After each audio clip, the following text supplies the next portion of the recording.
भरी खबर यूपी सरकार लाई है। बिजली बिल राहत योजना लाई है। 1 दिसंबर 2025 से ये स्कीम जो है लागू हो जाएगी। एक मुश्त भुगतान करने पर मिलेगा मूलधन पर 25% छूट।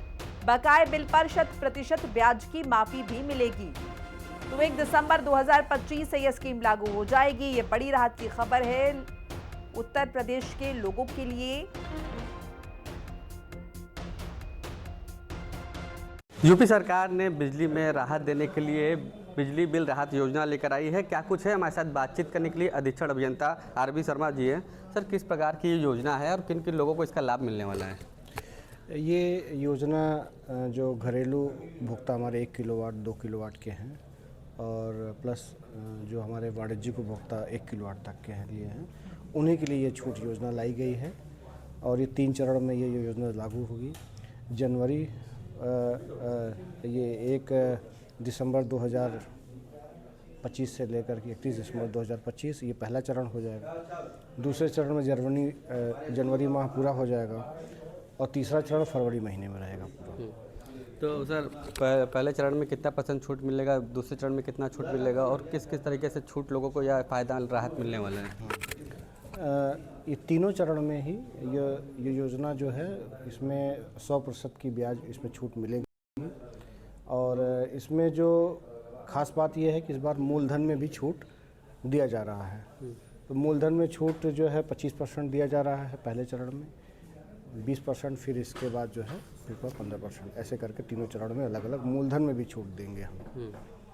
और इसको पैसा हम लोग जमा करने के लिए जो हमारे विभागीय कैश काउंटर हैं, हमारे चाहे बिजली घर पे हों, चाहे हमारे सब डिवीज़न काउंटर हों, डिवीज़न काउंटर हों, वहाँ पे ये पैसा जो है जाकर के पंजीकरण कराकर लाभ लिया जा सकता है।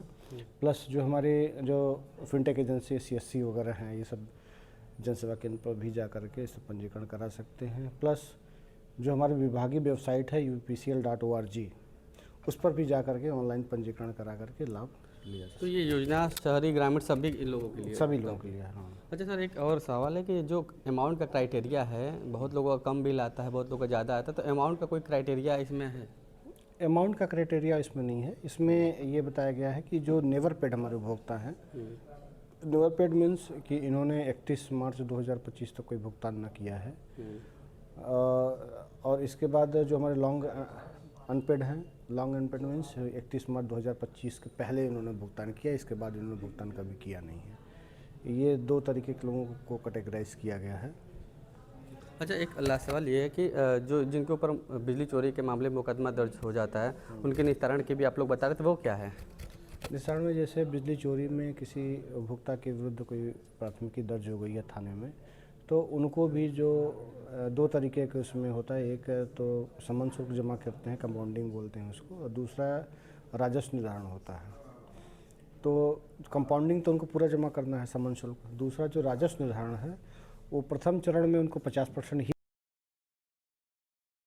अगर जमा करते हैं, योजना का लाभ लेते हैं, तो उसमें 55% का उनको जमा करना पड़ेगा अमाउंट का।